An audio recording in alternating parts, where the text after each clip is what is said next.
예레미야 7장 21절부터 28절까지 제가 읽습니다.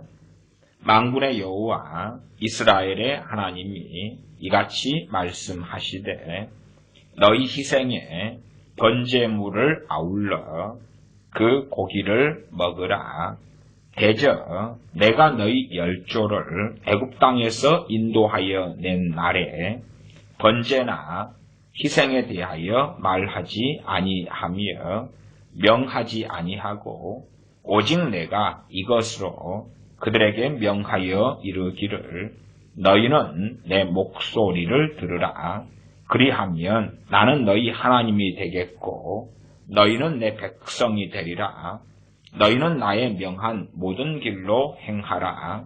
그리하면 복을 받으리라 하였으나 그들이 청종치 아니하며 귀를 기울이지도 아니하고 자기의 악한 마음의 꾀와 강팍한 대로 행하여 그 등을 내게로 향하고 그 얼굴을 향치 아니하였으며 너희 열조가 애굽 땅에서 나온 날부터 오늘까지 내가 내 종 선지자들을 너희에게 보내었으되 부지런히 보내었으나 너희가 나를 청종치 아니하며 귀를 기울이지 아니하고 목을 굳게 하여 너희 열조보다 악을 더 행하였느니라.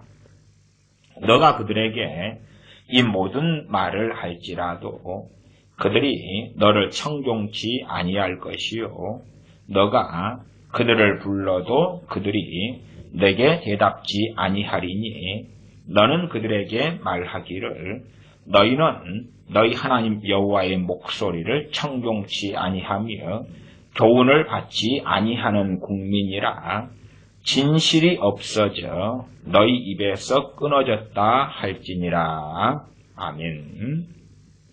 7장 21절입니다.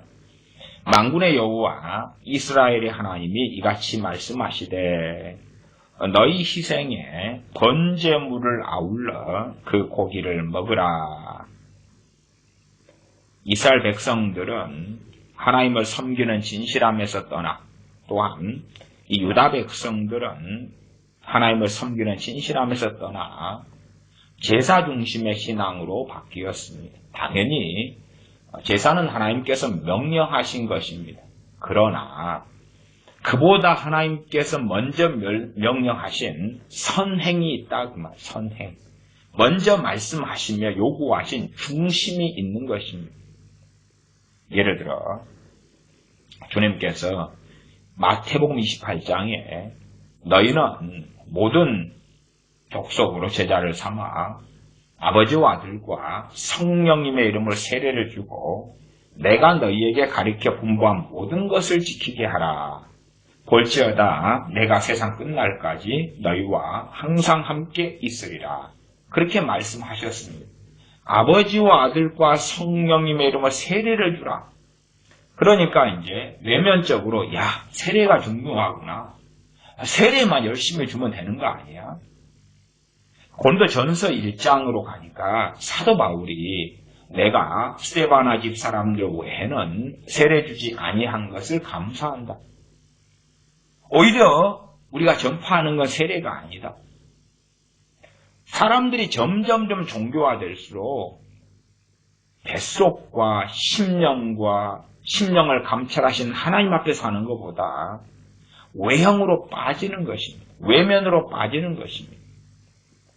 한국교회도 어느 때부터 절기 중심의 교회로 터닝해 왔습니다. 사실은 절기 중심의 교회라는 것은 유감스럽게도 어떤 면에서 로마 가톨릭이 철저하게 추구했던 것입니다. 왜 로마 가톨릭이 철저하게 추구하냐? 그 절기 중심만이 아니라 로마 가톨릭은 미사 중심입니다. 미사 중심.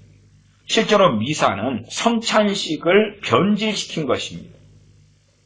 성찬식이야 주님의 죽으심과 부활을 기념하며 주님께서 우리에게 생명 주심과 우리의 무수히 완악한 죄에도 불구하고 주님의 이름을 부르는 사람들에게 구원이 되시며 중보자가 되시는 그 놀라운 하나님의 은혜, 그 은혜의 방편 속에 주님의 피와 살을 통하여 들어가는 것입니다.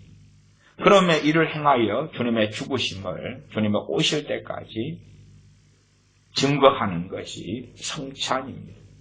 그러면 빵과 포도주를 떼고 마시죠. 그러나 이제 미사라는 것은 이 성찬을 기본으로 해서 정말 우리가 떼는 빵과 포도주가 진짜 예수님의 피와 살이 된다. 그러면 이 빵이 이제 미사로 들어가는 순간에 진짜 예수님의 살이 되기 때문에 빵 앞에 경배하고 절하라. 그러면 빵 앞에 경배하고 절하잖아요. 좀 작은 규모의 가톨릭의 미사는 덜하겠습니다만은 좀 더 화려한 옷을 입은 주교가 등장하고 대주교, 추기경, 교황이 등장하면 아예 그냥 금쟁반 같은데 짝대기, 금막대기 올려놓고 그 위에 빵을 놓은 다음에 자꾸 행진하고 사람들은 경배하고 빨간색하고 보라색 옷을 입고 경배하고 찬양하고 송축합니다. 자, 예수님의 신령한 몸이 간다. 포도주를 대표적인 주교나 신부 정도만 마시고 소위 평신도들은 마시지 못하지요. 이상한 변질된 미사.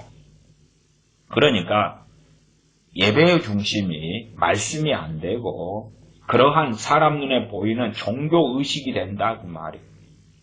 그 종교의식을 강화시키려면 절기를 강화시켜야 되는 것입니다. 절기가 강화돼야지 종교의식이 강화되는 거예요. 나아가 목사들도 편합니다. 어떻게 편하냐? 절기 중심의 교회가 되어질 때에 성령이 없어도 되고 하나님이 없어도 되거든요. 왜 그러느냐? 절기 중심의 교회가 되었다. 그러면 5월 5일 어린이 주일이다. 5월 5일 전이든 그 약간 후든 어린이 주일이다. 그러면 절기 중심의 교회, 말하자면 절기 중심의 교회에 굉장히 공헌한 양반이 전에 장신대 또한 한일 장신대 총장이었던 그런 정장복 교수 같은 분입니다. 그래서 절기 설교집을 만들고 그것은 매년마다 바꾸지만 전체 줄기는 똑같은데 매년마다 상당한 베스트셀러가 목사들에게 되는 책이 그 절기 설교집입니다. 절기에 따라서 어느 한 절기니까 성경 본문 몇 개, 한 3개나 놔두고 그에 따른 설교문까지 다 올려주죠. 그러면 거기에서 약간 변경시켜가지고 선택해가지고 설교하는 것입니다. 그런데 이것이 그런 절기 중심의 교회로 바뀌면 교인들은 의례껏 생각합니다. 오늘이 어린이 주일이구나.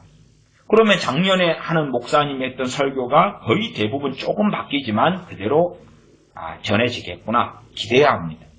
10년 전에 어린이 주일일 때, 8년 전에, 20년 전에 그러면서 어린이 주일에는 저설교를 하는 게 정상이야. 저런 본문, 몇 가지 본문, 어린아이들이 내게 오는 것을 금하지 말라, 하나님의 나라는 이런 자의 것이니라, 그런 것 등등. 또 그 다음 주일은 어버이 주일이죠. 어버이 주일 때는 대부모를 공경하라. 그때에는 그런 종류의 본문을 정해서 설교하는구나.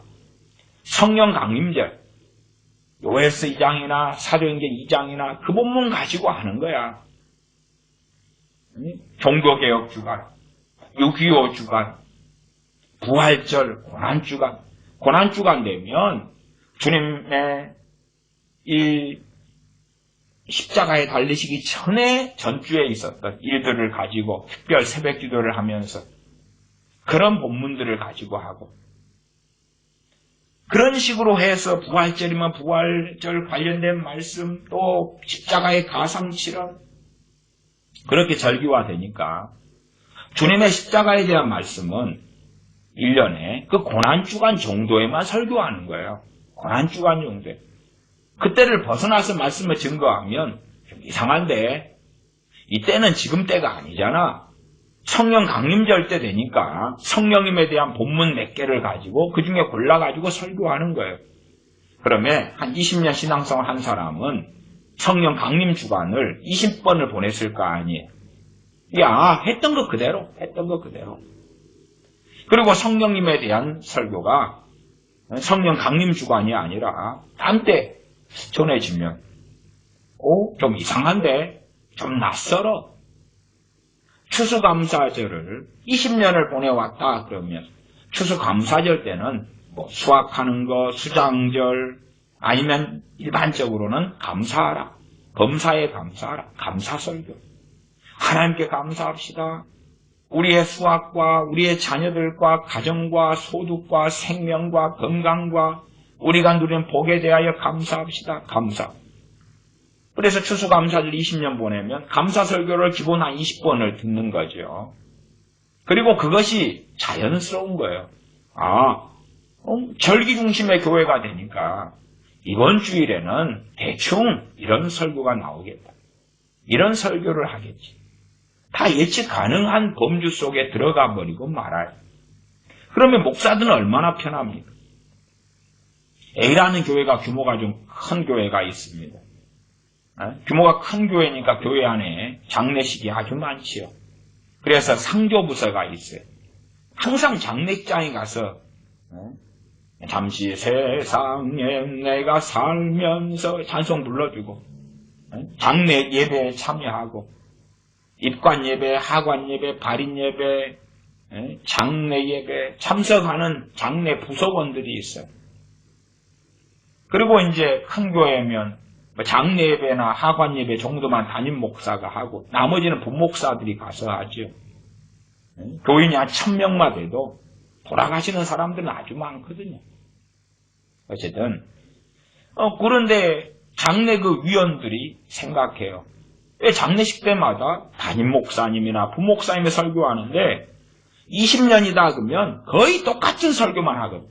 똑같은 설교만 해요.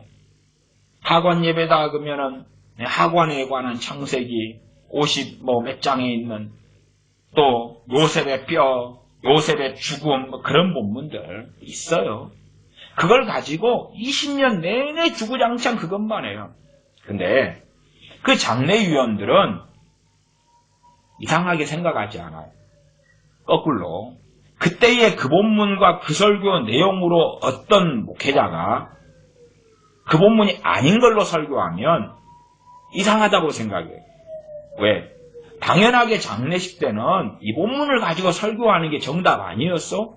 우리 교회는 아주 큰 교회인데 우리 교회 목사님, 담임 목사님, 부목사님들은 장례식 때 입관 예배, 하관 예배, 발인 예배, 장례 예배에 항상 이런 몇 가지 본문 가지고 20년 내내 했던 이야기 또 하고 했던 이야기 또 하고 했던 이야기 또 하고. 그러나 했던 이야기 또 하고 또 하고 또 하고 할 때에 사람들이 느끼는 것은 뭐냐 그러면 이상하게 느끼는 게 아니라 저게 정답이구나. 시간이 흘러가면 저게 정답이구나 그래요. 우리가 성탄절 예배를 드리는데 주님께서 말 구유에 나신 것 아니면은 들에 있던 목자들이 하늘의 영광 땅에는 평화 들은 것 동방박사에 대한 이야기 그런 이야기가 그런 본문이 정해져서 설교되면 그럼 평안하지요. 왜? 당연히 그렇구나. 그런데 갑자기 성탄절인데 사도행전 2장 같은 성령님의 오순절 강림을 설교하면 이상하지 않겠어요? 성탄절인데 주님의 순환의 본문을 가지고 설교하면 어떻게 느끼겠냐 그 말. 사실은 초대교회는 또한 종교개혁기의 교회는 그런 절기교회가 아니었어요. 그런다 해서 절대적으로 절기를 무시한다 그건 아니에요. 물론 초대교회 때는 그런 게 제대로 형성되지 않았고 또한 사실상은 별로 의미를 두지 않았어요. 아니 지금 현재 내가 살아계신 주님 또한 그리스도의 영 되시는 성령님과 함께 사는 것이 중요하지. 그리고 주님께서 이 땅에 계셨던 일들은 진리고 그래서 그런 어떤 특정한 것에 우리가 몰두하는 문제 있잖아요. 지금 살아계신 주님과 사는 게 더 중요하다 그 말. 생각해 보세요. 네, 부모님이 계시는데 부모님 생일이 있다. 부모님 결혼기념일이 있다. 챙기는 거 중요하죠. 그러나 그 살아계신 부모님이 계시는데 그런데 이제 부모님은 쫙 던져놓고 부모님에 대한 뭐 어릴 때의 부모님의 사진들, 행적들을 가지고 뭐 소위 말하면 그걸 가지고 추억에 잠기고 들어간다. 그건 이상하잖아요. 주님은 과거에 이 땅에 오셨다가 떠나가시고 나중에나 천국 가서 배울 분이 아니에요. 주님께서는 성령님을 통하여 하나님의 자녀들에게 내주하시는 분이에요. 멀리 계신 분이 아니란 말이에요. 그런데 마치 과거의 역사나 추억하는 것처럼 그렇게 해서 절기 중심의 교회가 되면 성령님이 필요가 없어요. 왜? 아니 설교할 본문이 대강 정해졌고 내용이 대강 정해졌는데 그 다음에 교인들은 똑같은 설교, 똑같은 본문, 똑같은 내용을 듣다 보니까 당연한 것이요. 그러면 점점점 편해지려면 절기를 더 많이 만들어내야 돼요. 무슨 기념하는 날들을 만들어내야 돼요. 뭐 성서주간을 만들어내고 종교개혁주간을 만들어내고 뭔가를 만들어내고 8.15 광복 해방을 만들어내고 그런 걸 만들어내가지고 집어넣으면 간단하게는 그거에 따라서 본문이나 내용이 한정되고 정해지기 때문에 그래요. 그렇게 이제 절기 중심으로 바뀌면 그 교회가 종교화되는 거지.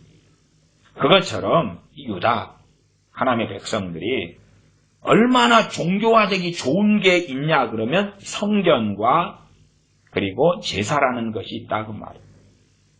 할례도 마찬가지고 종교화되기 좋은 컨셉을 굉장히 많이 가지고 있어요. 그러면 종교화되기 좋다 그 말은 하나님과의 나의 관계가 아니라 그 나의 종교화된 행위로서 하나님과의 관계를 대신해버리는 거예요. 정말 제사가 하나님이 받으시는 다른 회개하며 하나님을 경외하며 순종하며 따르며 찬양하며 하는 제사가 아니라 그냥 재물 좋은 거 가지고 오고 좋은 유향 향품 가지고 오고 좋은 재료 가지고 오고 그래서 파고 그리고 세상은 내 마음대로요. 내가 이 종교행위 제사를 지냈기 때문에 하나님은 나를 복 주실 수밖에 없지. 그리고 세상은 나의 날, 나의 영광 그렇게 되는 거죠. 그렇기 때문에 오히려 하나님께서 7장 21절에 만군의 여호와 이스라엘의 하나님이 이같이 말씀하시되 너희 희생에 번제물을 아울러 그 고기를 먹으라. 그 고기를 다 먹어버려. 이 희생 제물 같은 경우는 번제물은 다 태워 바치는 거잖아요. 태워 바치는 게 번제고 번제물이에요. 근데 그것도 니 먹어버려.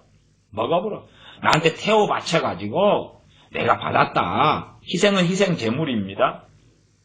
받았다. 나 안 받으니까 너희 먹어버려 그냥. 고기 먹으면 맛있잖아. 소고기 꼭 먹어.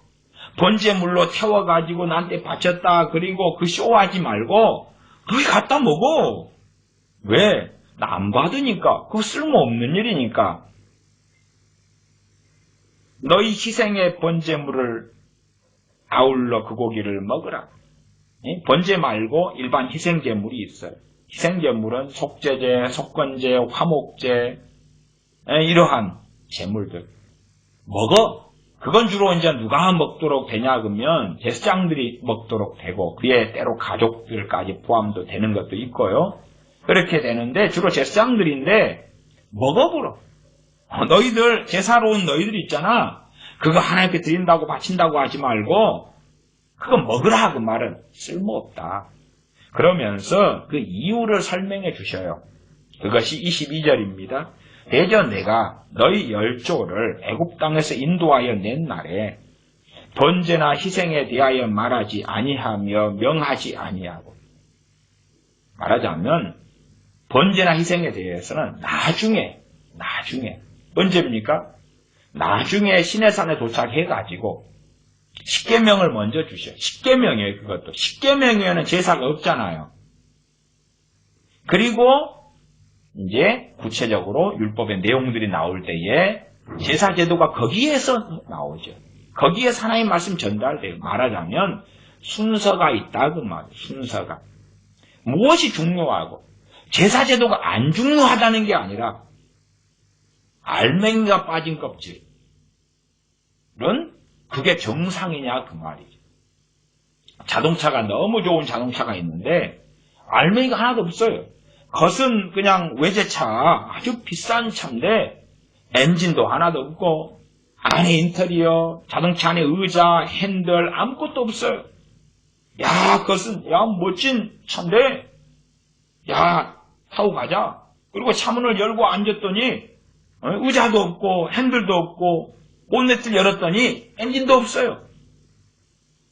엔진만으로 차가 가는 건 아니죠. 다 필요한데 사실 정작 중요한 것은 외부가 얼마나 그 외제차가 페인트 칠이 잘 됐나, 얼마나 깨끗하나, 단정하나, 그게 문제가 아니라 외부가 좀 지저분하더라도 그래도 그 안에 있는 내용물, 엔진이 기름이 제대로 채워졌는지, 차가 고장나지 않고 잘 돼 있는지, 그게 더 중요할 거 아니에요. 이것도 저것도 다 필요하지만 박하와 채양과 근처의 11조 그건 내라.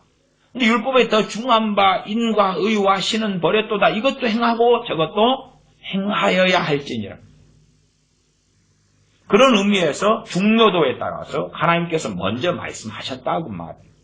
제사가 아니라, 제물이 아니라, 희생이 아니라. 그래서 먼저 너희 열조를 애굽 땅에서 출애굽시키고 인도하여 낸 그날에 하나님께서 명령하신 게, 자, 감사하지, 고맙지, 내가 해방시켜 주어서 기쁘지, 그러면 제물 내라. 제물 내놔. 제사한테 드려. 가장 좋은 거 선택해서 바쳐. 그런 게 아니라고 말이에요. 사울왕이 그 부분에 큰 잘못과 범죄를 하나님께 했죠. 그래서 아말렉 족속을 진멸하라. 아각왕을 살려둔 가운데 또 제물 좋은 것을 빼놨다 그랬죠. 다 진멸하지 않고 있을 때에 선지자 사무엘이 오죠. 이 짐승의 소리가 왜 들립니까? 다 진멸해야 되는데 사울왕이 하나님께 드리려고, 제사 지내려고 정말 좋은 거 골라놓은 거예요. 나 하나님 말씀 정말 하나님 나 경외하고 섬기거든요. 사무엘 선지자가 아각왕 죽이지 않은 거 보고 직접 칼로 쳐 죽여버리잖아요. 그리고 하나님께서 제사보다 순종을 더 기뻐하시고 원하신다고 명확하게 말씀하시는 거죠. 사실은 그런 사건들을 예레미야 때, 이 정도 때 훨씬 이전에 있었던 사건이에요. 말하자면 거의 BC 1000년도 성경을 가지고 있고 그 말씀을 가지고 있을 때예요. 그때가 이때로 하면 최소 400년 전에 이르죠. 그리고 그때의 성경 기록된 것을 보고 들을 때 제사보다 순종이 낫다고, 불순종은 사술의 죄와 같다고 하는 하나님의 말씀을 듣고 묵상하고 상고하는 유대인들일 때 다시 가르쳐 주시는 거죠. 물론 이들은 듣기 싫어하지만, 왜냐하면 절기 중심이 되고 제사 중심이 되고 그냥 우리의 행위 중심이 되면 정말로 하나님 섬기는 것이 쉽거든요. 쉬워요. 예를 들어 주정헌금 낸다. 주정헌금 돈 가진 사람에 따라 많이 돈이 많다 그러면 10,000원도 매주마다 내고 20,000원, 30,000원도 내고, 없는 사람은 1,000원, 2,000원, 5,000원 내고 그렇게 딱 내고, 나 할도리 했는데 하나님께 섬기고 있는데 나 돈 좀 있는데 나 1,000번째 한번 해볼까? 그래서 한번 이렇게 1,000원씩 해서 1,000번 채우고, 나 잘 믿고 있거든. 나 성가대 할 거야. 거기에서 화음 맞춰서 나 테너, 소프라노, 알토, 베이스, 나 우 하고 행사 그때 하고 편하거든요. 왜? 심령으로 영과 진리로 하나님께 예배하고 산제사를 하고 영과 진리로 예배하는 자를 하나님이 찾는다라고 주님 말씀하셨는데 그건 정말 어려운 거거든요. 쉽지 않은 거거든요. 또한 깨어 있어야 가능한 거거든요. 주님 사랑해야 가능한 거거든요. 그러나 주님 사랑하지 않고 외면적인 것은 쉽게 할 수 있어요. 자, 예배당 건축합니다. 이번에는 교회가 돈이 부족하니까 누가 벽돌 짊어지고 나를 사람 필요합니다. 짊어지고 나르면 되지. 그리고 하나님 충분히 잘 섬겼다. 그렇게 외형적인 것은 쉽다고 말이에요. 교회가 일일 찻집 합니다. 일일 찻집 나온 돈 가지고 선교비로 쓰겠습니다. 여러분 헌신해 주십시오. 그러면 돈 있는 것만큼 일일 찻집 집게 사가지고 가서 커피 한 잔 마시고 오면 되는 거예요. 얼마나 편하고 쉽습니까? 그러나 영과 진리로 예배하는 것은 하나님께서 심령을 감찰하시기 때문에 그런 외형적인 액션 몇 번 취했다고 되는 문제가 아니거든요. 자, 우리가 얼마나 이번 부활절 칸타타를 통하여 하나님을 경외하는지 하나님께서 보고 기쁘게 받으셨을 것입니다. 칸타타 준비 한 달 반. 할렐루야, 이번 칸타타가 너무나 장엄했고 기름 부음이 있었고 하나님이 놀랍게 받으셨던 줄 믿습니다. 그게 차라리 쉬운 거예요, 원래가. 아니, 제사 지내는 건 쉬웠겠어요? 제사 지내려면 소 한 마리, 양 한 마리, 염소 한 마리 비싸잖아요. 돈 없는 사람은 산비둘기, 집비둘기 끌고 와가지고 성전이 바로 코앞에 있는 것도 아니고 가까운데 사는 사람은 가깝지만 전반적으로는 거리가 꽤 되고 교통이 없고 걸어오는 게 일반적인 것. 낙이 타고 오거나 말 타고 오거나 수레 타고 오거나 대부분 걸어서 멀리서 온단 말이에요. 쉽지 않아요. 그것이 그 표면적 외형적인 건 차라리 그게 쉽거든요. 로마 가톨릭이 고행을 이야기해요. 고행을 할 때에 하나님께서 저를 용서해 주시고 삭감해 주신다고. 그러니까 고행을 하잖아요. 고행을. 편하잖아요. 사실은 고행이라는 게 편한 건 아닌데 그러나 영과 진리로 하나님을 섬기는 것보다는 편한 거예요. 이 남미에서도 국가마다 가톨릭 국가가 많으니까 소위 말하면 가톨릭의 무슨 축제들이 있어요. 뭐 성녀 축제 같은 거. 그때 되면 상당히 먼 거리를 저녁부터 걸어가요. 심지어 1박 2일로 걸어가요. 그리고 중간에 텐트를 쳐놓고 좀 자다가 또 걸어가고. 그러한 뭐 성녀의 날 축제다 그러면 걸어가요. 그거 고행이죠. 힘들죠. 근데 그러면서 천국이 보장되고 그러면서 축복을 받고 그런 것이 편하다 그 말이에요. 로마 가톨릭 중세시대 때 십자군 원정할 때 자, 저 먼 십자군 원정을 떠나자. 천국이 보장돼. 성지순례 가면 천국이 보장돼. 교회 안에서도 성지순례 붐이 일었을 때에 얼마나 많은 사람들이 성지순례 다닙니까? 목사들 성지순례 다 몇 번씩 다니고 그 근원적 뱃속 안에는 주님께서 나신 땅, 선지자들이 말씀을 증거하셨던 그 땅, 그 땅에 내가 발을 디디면서 내가 거룩하게 되고 돈 투자해서 성지순례 내가 갔더니 놀라운 임재가 있고 제 아는 친척 중에 한 분이 어느 큰 교회 장로님 정도 되시는데 성지순례 갔다 온 다음에 저한테 들리셨더라고요. 제 어릴 때부터 우리 집에서 자라서 나간 그러한 사촌 형제이기 때문에 어이 손목사 나 이번에 성지순례 갔더니 이만약시야 놀라운 경험을 했어. 성지순례 반드시 가야 돼. 마치 성지순례 가기 전과 후가 자신이 다른 사람이 된 것처럼. 성지순례 가기 전에는 60점짜리 신앙인이었는데 갔다 오니까 90점짜리가 된 거예요. 90점짜리가. 성지순례 가면 뭐가 있습니까? 우리가 대한민국 땅 우리 도시를 볼 때에 그 도시에서 혹시 조선시대를 볼 수 있습니까? 조선시대하고 차이가 몇백 년 차이 안 나고 혹은 고려시대를 볼 수 있나요?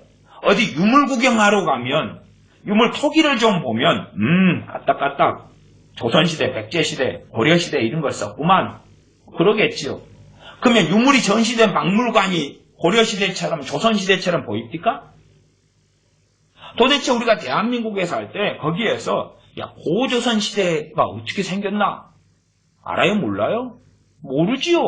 몰라. 그러면 최소한 성경시대로 가면 고구려 백제 신라시대 그 위단 말이에요. 대부분이 그 위에요.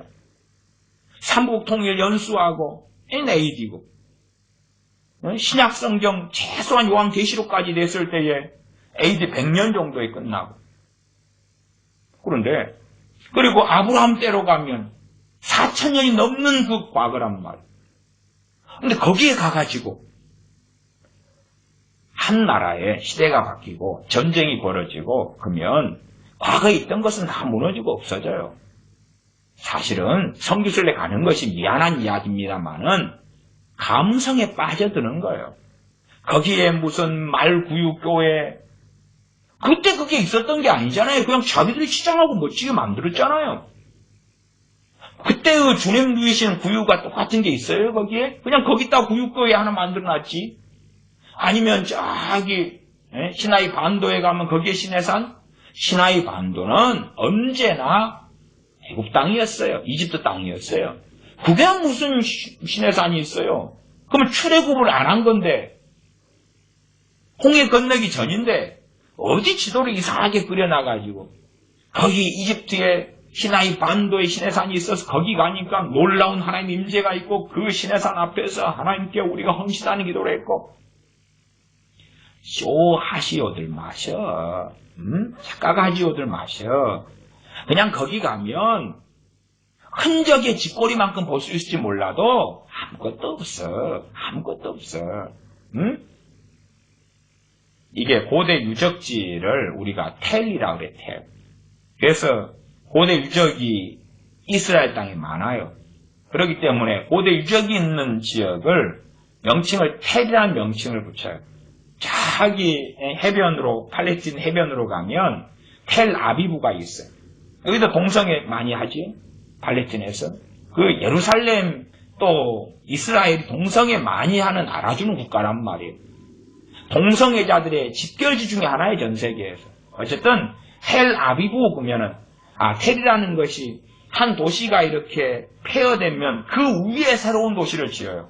폐허로 남겨둘 수도 있고 시간 지나면 점점 층이 이렇게 올라가는 거예요. 그래서 그게가 나라가 5번이 흥망성쇠했고 전쟁이 4번 일어났다 그러면은 한 층, 이것은 1200년 전 층이 나오네. 그 위에 1000년대, 그 위에 800년대, 그 위에 500년대, 그 위에 그래가지고 점점 높아지거든요 이게. 그래서 텔이라 그래요. 점점 높아져요. 다시 말하면 옛날 것을 보려면 땅 파고 들어가시오. 땅 파고 들어가도 폐허 위에 도시를 짓고 쌓고 하는 거지. 말하자면 그냥 새로운 모습, 새로운 환경, 젖과 꿀이 흐르는 그 가나안을 구경할 수가 없는 거예요.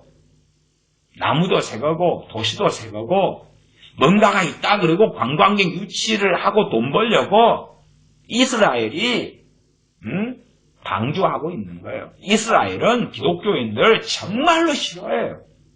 싫어하는데 기독교인들 섬기라고 들어오니까 돈이 된단 말이에요. 관광자원이니까. 그래서 방주하고 있는 거예요. 국가의 이익을 위해서. 유대인들이 얼마나 기독교인들 이단이고 사이비로 보고 싫어하는지 알 사람도 알 거 아니에요. 그래서 유대인들 가운데서도 주님께 돌아온 사람들 메시아니 주라 그러는데 그런 사람들이 얼마나 차별받고 학대받으며 때론 직장에서 쫓겨나며 가정과 이 가족 속에서 왕따당하거나 쫓겨나거나 멸시받거나 하는 일은 흔하게 일어나기 때문에 심지어 유대인들 가운데 소수가 믿고 소위 말하면 몇 명이다 그래요. 근데 그런 사람들 가운데 시간 지나서 핍박받아서 다시 돌아가 버린 사람도 많고 특별한 무슨 이적, 기적, 환상, 주님 만나셔서 해가지고 돌아온 사람도 있는데 그 믿음 끝까지 유지한 사람도 생각외로 많지 않거나 쉽지 않다 그 말이에요. 그냥 한번 주님 만나고 나 예수님 믿게 되었어. 5년 뒤에 만나보면 양상이 또 틀려요. 10년 뒤에 만나보면 또 틀려요. 그런 것은 그때의 간증이고 그때의 어떤 결정론인데 시간 흘러가면 말하자면 그 유대인이 주님 만나서 변화됐다. 주님 만났어요. 할렐루야 간증했는데 시간 지나면 한국 교회 안에서도 얼마나 많은 연예인들, 가수들 간증 많이 해요. 시간 지나면 다르잖아요. 그때 간증했으면 의롭게 되는 거예요. 그래서 간증을 사람이 좋아하는 거예요. 간증은. 왜 간증은 결정론처럼 보이거든요. 확고부동한 걸로 보이거든요. 야, 내 남편이 이번에 예수님 믿어가지고 이렇게 변화됐습니다. 그 다음에 내 남편 되는 이가 한번 나와가지고 자 박수로 환영합시다. 예수님 믿어가 이렇게 변화됐어요. 5년 뒤에 보니까 마누라 즉 패가지고 그래가지고 경찰에 쇠고랑 차고 들어갔습니다. 변화된 거요? 그때 잠깐 변화되는 것처럼 보인 거예요, 그냥. 그리고 그 아내 되는 분은 너무 기뻤죠. 내가 내 남편을 위하여 10년 동안 간절히 구원을 위해 기도해가지고 이번에 믿게 됐습니다. 이번에 가을철 전도 대축 때 내 남편이 드디어 나왔고 믿고 믿은 다음에 얼마 지켜보니까 이렇게 변화됐어요. 아니 5년 뒤에 보니까 마누라 폭행범으로 끌려 들어갔습니다. 지 성질 난다고 이제 예배당에 5년 다니다 보니까 듣고 본 거 있잖아요. 다 동의 못 하겠는 거예요. 쭉 했는데 마누라 앞니빨이 다 부서져가지고 결국 고발당해서 들어갔어요. 사람들은 그 결정론을 좋아해요. 간증 한 번 했어. 그 변화는 영원할 거야. 그냥 그러는 척 하는 게 얼마나 많은데.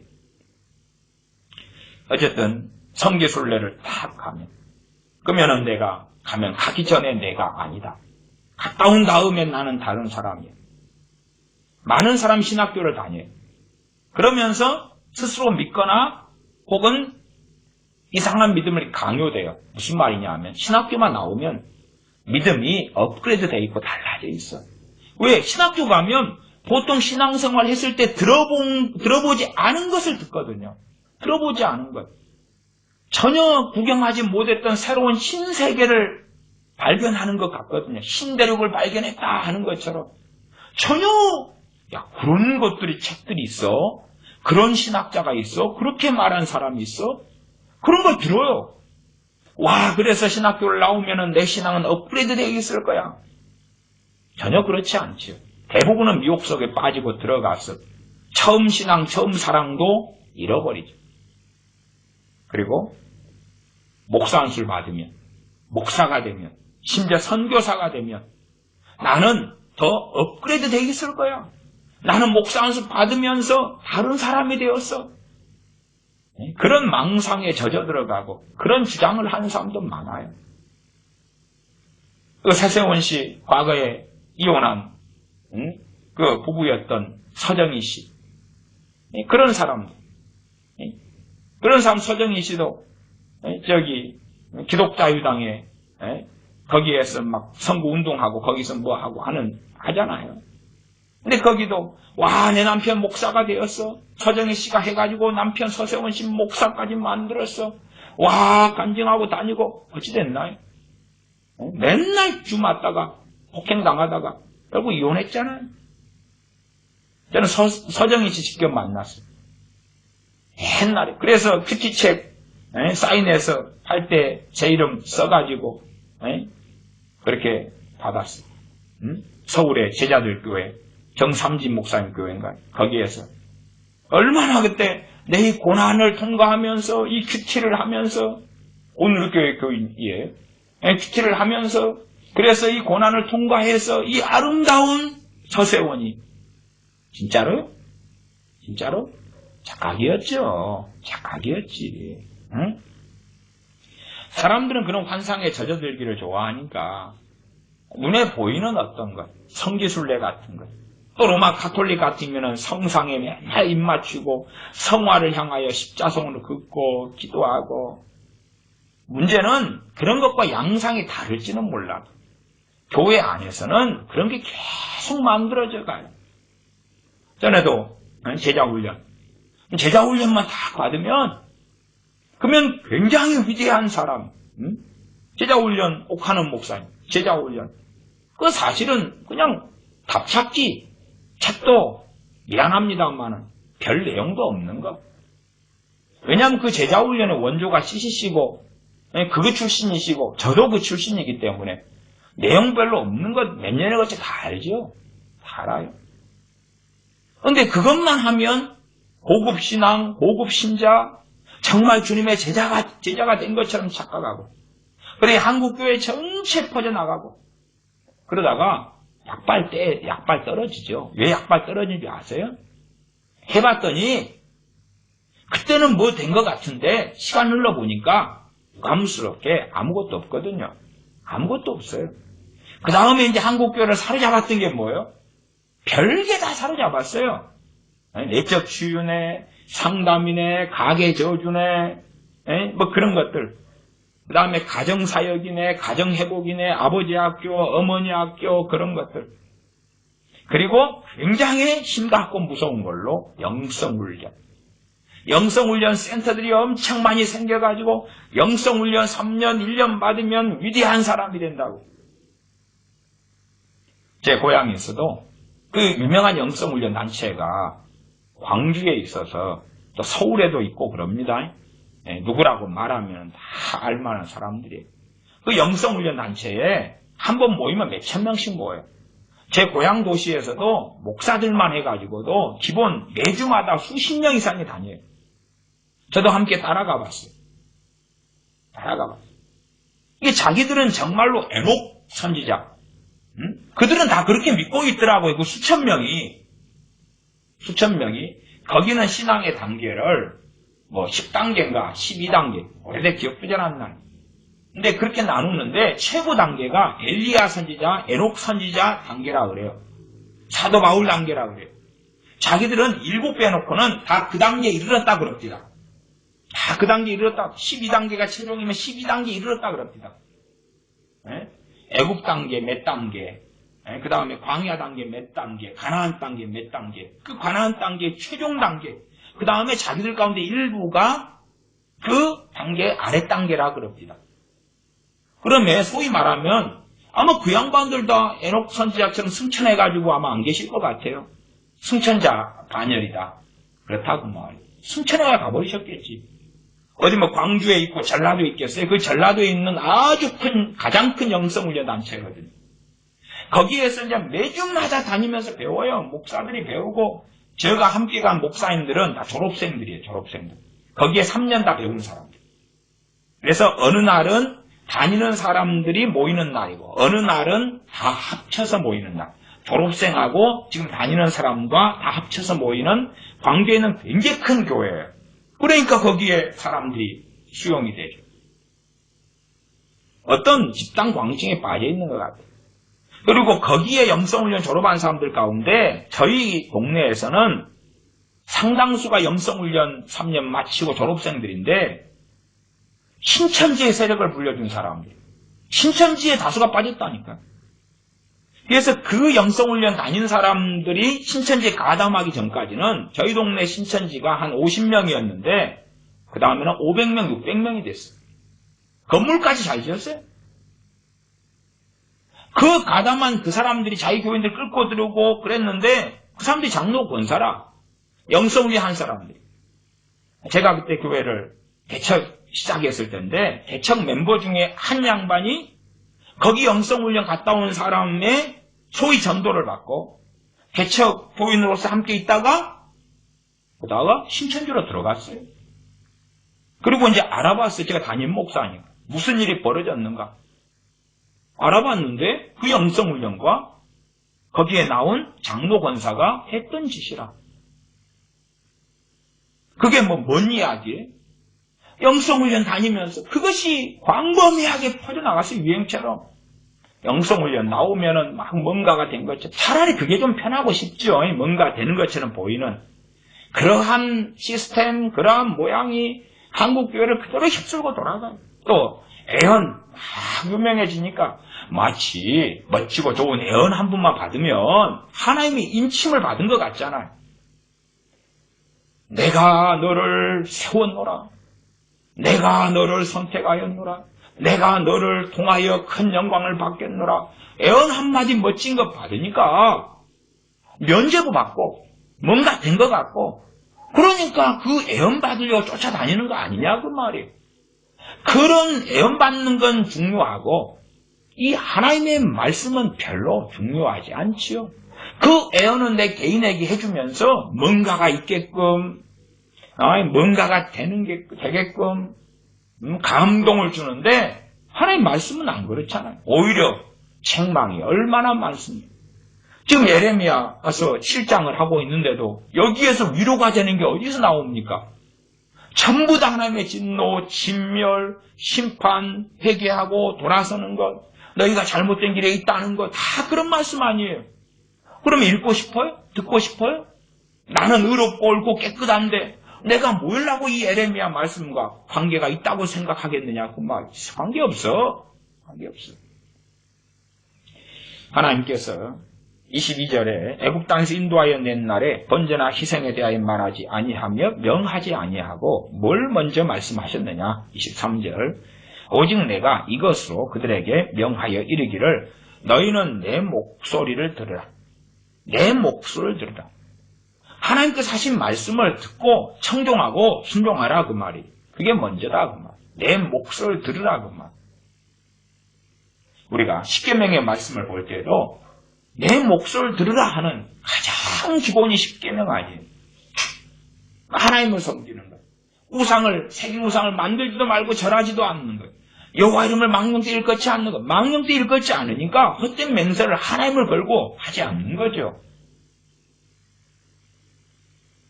그런 말씀들을 던져버리고 그런 것은 내가 도적질하고 살인하고 간음하고 우상 숭배하고 멋대로 살아도 그래도 나 제사만 잘 지내면 되는 거 아니야? 그렇게 생각하는 것입니다. 그래서 7장 8절부터 보면 너희가 무익한 거짓말을 의뢰하는도다. 너희가 도적질하며 살인하며 간음하며 거짓 맹세하며 바알에게 분향하며 너희 알지 못하는 다른 신들을 좇으면서 내 이름으로 일컬음을 받는 이 집에 들어와서 내 앞에 서서 말하기를 우리가 구원을 얻었나이다. 왜? 여호와의 집 성전에 들어와서 제사 지내잖아요. 제사 지내잖아. 거기 제물 바치잖아요. 그러니까 다 된 거지. 그러기 때문에 사람들 그걸 좋아해. 한국교 교인들은 그 다음에 이제 구원의 확증과 구원의 깃발로서 가지고 있는 것 중에 하나가 뭔지 압니까? 그게 직분이라는 거예요. 직분. 목사 직분 받았어. 권사 직분, 장로 직분, 안수집사 직분, 집사 직분, 직분 받으면 나는 거룩한 신자, 대단한 신자, 놀라운 신자가 된 거예요. 교회 안에서도 참 많이 세상처럼 수료증, 상장, 뭔가를 주죠. 어머니 학교 수료증 드리겠습니다. 이번에 맥기 제자훈련반 수료증 드리겠습니다. 그런 걸 딱 받아서 그 다음에 무슨 패를 드립니다. 수료 패를 드립니다. 딱 놔두면 뭔가 된 것 같잖아요. 그게 종교성이라는 걸 이해하지 못하는 거예요. 권사 임직패 그것을 만드는 것 자체를 반대하지는 않습니다. 그러나 착각은 하지 마시라 그 말이에요. 장로 장립회, 장로 안수패, 장로 때 안수받았던 그 장엄한 때의 어떤 광경, 사진, 동영상, 비디오 그런 것이 그 사람의 신앙을 어떻게 보장합니까? 그러나 왜 한국교회 안에 직분이 이제 얼마나 남발되느냐? 과거에 70년대, 80년대는 교회 안에 직분도 별로 없었어요. 서리집사 직분도 함부로 안 줍니다. 장로교에서 저는 나고 자랐기 때문에 난 건 아니고 잘한 거죠. 잘한 거. 5살 때부터 다녔으니까. 근데 거기에서는 집사 전에 권찰이라는 시스템이 있었어요. 권찰되는 것도 쉽지 않았어요. 권찰을 좀 한참 해서 인정받은 다음에 집사가 되는 거예요. 집사도 많지도 않았어요.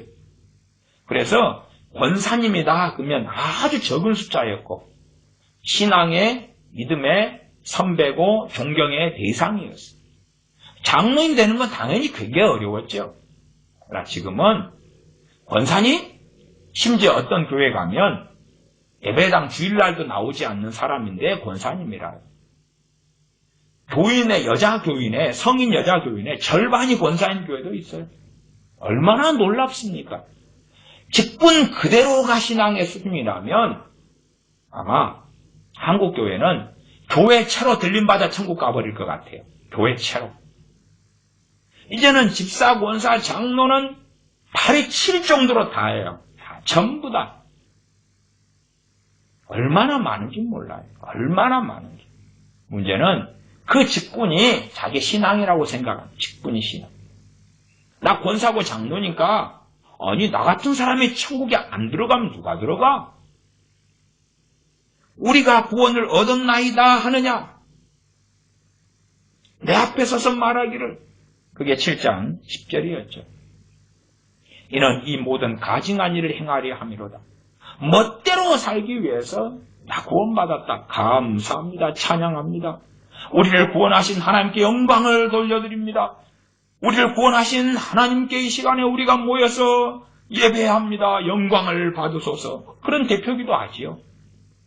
대표기도를 통해서도 면죄부 팡팡팡 주고 괜찮다고 우리 구원받았다고.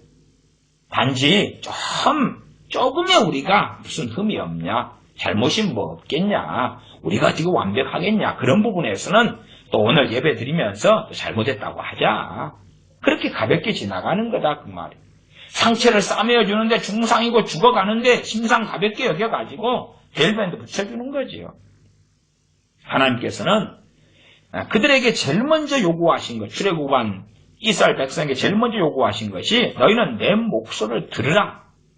제사 이전에 내 목소리를 들으라 그러셨다는 거예요. 그리하면 나는 너희 하나님이 되겠고 너희는 내 백성이 되리라. 너희는 나의 명한 모든 길로 행하라. 그리하면 복을 받으리라 하였으나. 우리가요 참 신기하게 생각해 보실 점이 있어요. 뭐냐 하면 자 지금 구약시대고 성전시대인데 또한 성막시대인데 다니엘 선지자가 포로가 돼서 가가지고 하나님을 섬기는데 제사 지냈어요? 못 지냈어요? 못 지냈죠. 못 지냈잖아요. 제사상이 없는데 성전 성막이 없는데 어떻게 지내요? 못 지내잖아요. 에스겔 선지자는 못 하잖아요. 포로 잡혀간 사람들 성전이 있고 성막이 있어야 하나님께 드리잖아요. 뭐 아브라함 시대라면 아브라함이 그냥 막 했는데 그 다음에는 이제는 성막 시대 성전 시대로 바뀌었잖아요. 그러나 성막 성전 다 무너지고 그 다음에 하나님께서 제사 지낼 때 되면은 그 기구 성경 기구가 있어요. 그렇게 해야 되고 근데 없잖아요 이제.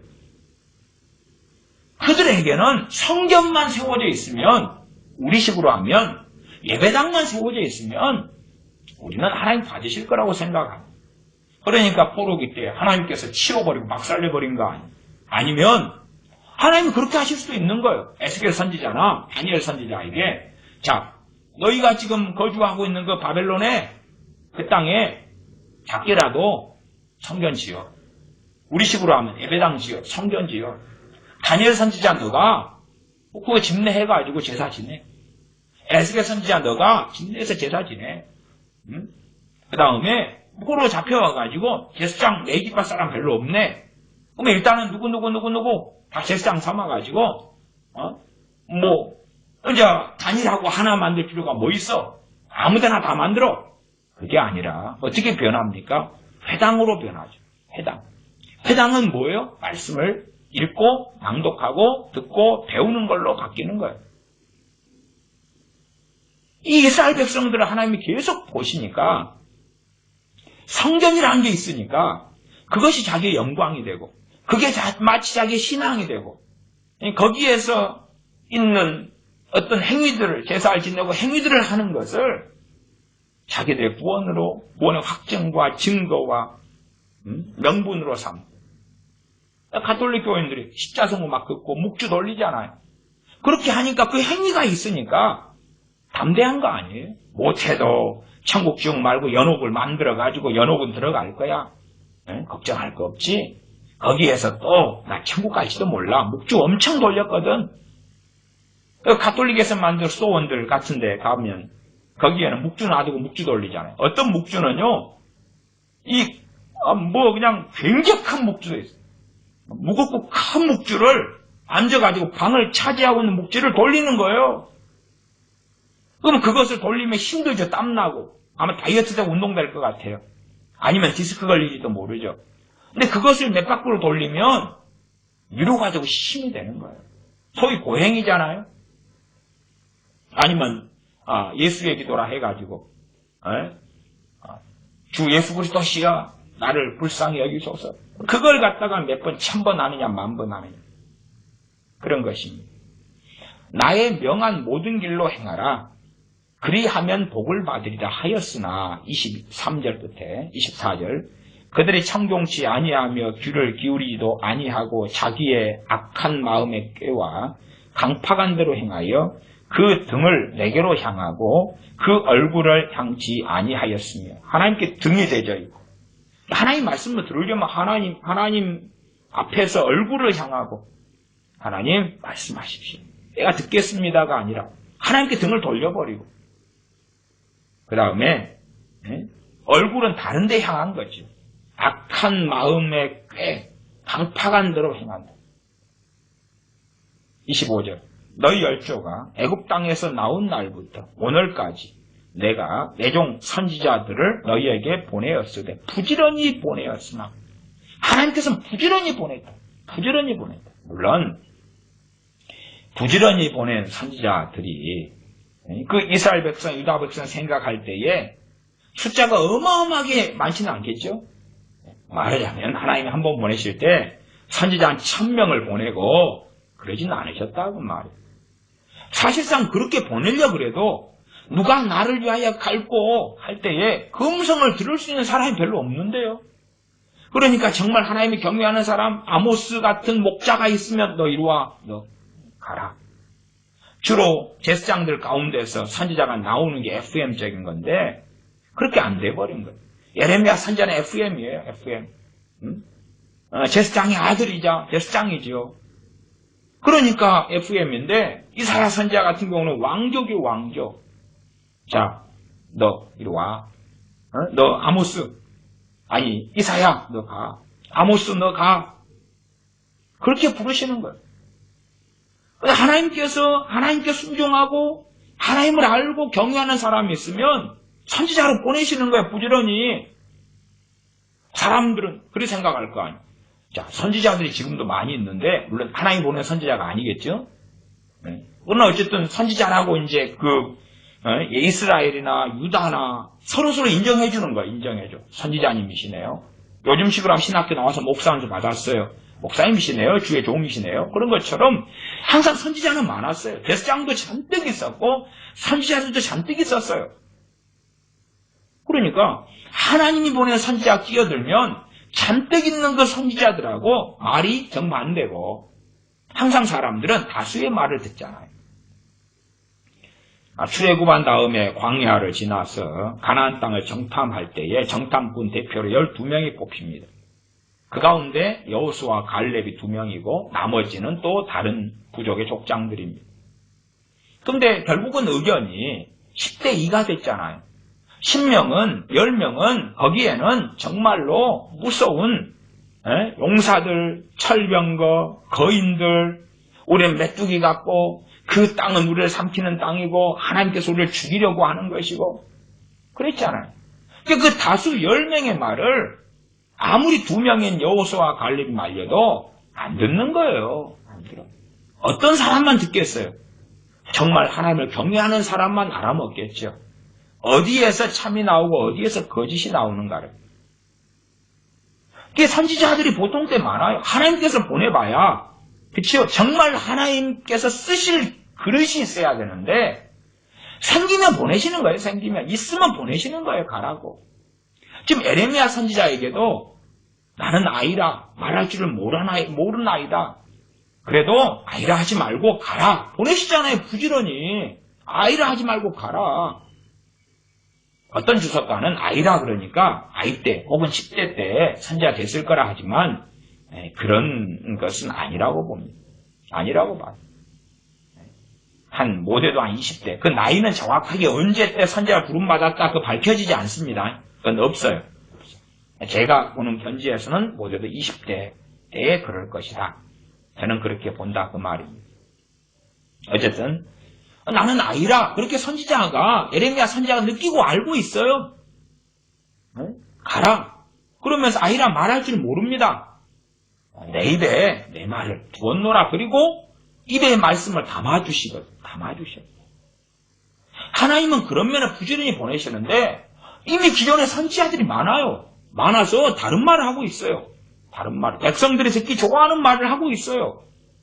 그러니까 엉뚱한 이야기, 정반대되는 이야기를 하는 선지자들, 예레미야 선지자나 다른 선지자들의 하나님의 말씀을 전달받을 때에 어떻게 했느냐 그 말이요. 동의할 수 없지요. 아니 100명의 선지자가 있다 그러면 그 중에 하나 예레미야 선지자가 하나님의 심판이 곧 오고 적군이 몰려온다 하고 99명은 평안하다 평안하다 평안하다 그런데 99명의 말을 듣지 어떻게 한 명의 말을 듣겠어요. 그러나 하나님은 부지런히 보내셨어요. 그건 이스라엘 백성도 입장이고 그들의 눈 멀고 귀 머니까 주님 말씀하신 대로 소경이 인도자를 따라가면 둘 다 구덩이에 빠진다 하는 것처럼 그렇게 된 것이고 하나님께서는 어쨌든 부지런히 보내셨다고 말이에요. 그런데 26절 너희가 나를 청종치 아니하며 귀를 기울이지 아니하고 목을 굳게 하여 너희 열조보다 악을 더 행하였느니라. 이들은 그렇게 생각해요. 항상 우리 조상들 성경을 보니까 참 못돼 먹었네요. 우리는 그들보다 하나님도 잘 섬기고 있죠. 우리는 다 하나님 잘 믿고 있어요. 하나님의 말씀은 아니야. 너희 열조 너희 조상보다 너희가 지금 더 악하거든. 더 악해. 항상 자기 현실과 실제와 영적 상황을 거짓말로 가식으로 바꾸고 착각하고 자기 의에 빠지는 것이 모든 사람의 공통점이에요. 객관성이라는 것은 진리를 가지고 진리를 조명하시는 성령님이 역사하셔야지만이 사실은 진리 가운데 객관성이 생겨요. 그렇지 않으면 성령님 인도하심과 그 은혜 속에 살지 않으면 객관성은 없어요. 주관성이 있고 말씀을 거꾸로 내가 이용하고 그래서 자기 의 속에 착각 속에 들어갈 수밖에 없습니다. 너희 열조보다 악을 더 행하였느니라. 27절 너가 그들에게 이 모든 말을 할지라도 예레미야 선지자에게 하나님께서 하신 말씀이에요. 예레미야 선지자 너가 유다 백성들 예루살렘 거민들에게 이 모든 말을 해도 내가 지금 너에게 주는 이 모든 말을 해도 그들은 너를 청종치 아니할 것이다. 그래도 하나님의 긍휼과 자비는 해야 되는 거죠. 그래도 해야 되는 거예요. 왜? 그래야지만 심판 때에 하나님이 의로우시다 할 수 있기 때문에. 결국은 안 들을 줄 알아도 우리가 자녀를 키우다 보면 그런 일이 있잖아요.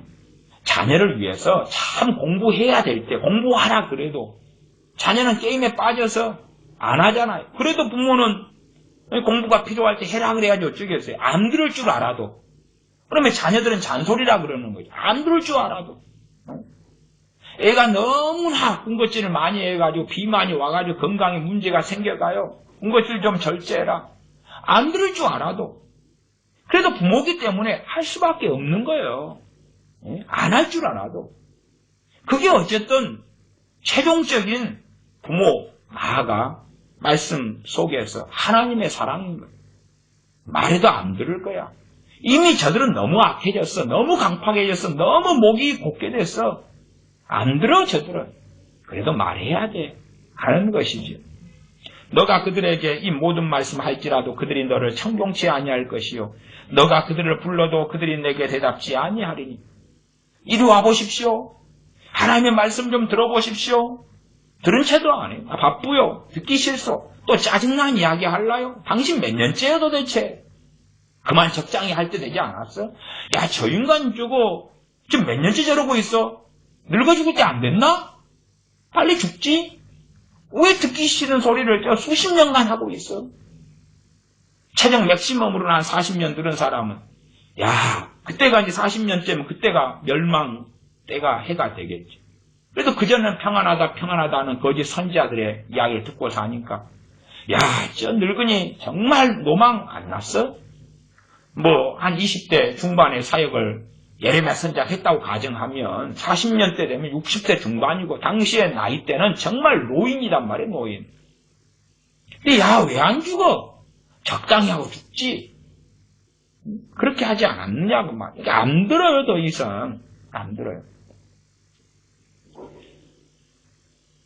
38절로 갑니다. 그들이 내게 대답지 아니하리니 28절. 너는 그들에게 말하기를 그래도 말해야 되는 거예요. 그래도 말해야 돼.